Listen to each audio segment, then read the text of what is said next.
غم نشي جوړ جانا راضي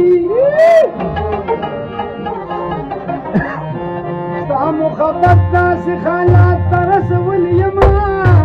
خلک پرېږده اوس به دا خپل طرز په ځان راځي هرې خبرې ته دې ښه وایم د ناکام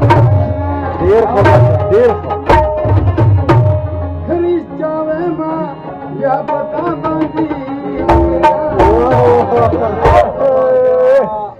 دې خنجر خنجر باڼو سره بس کوي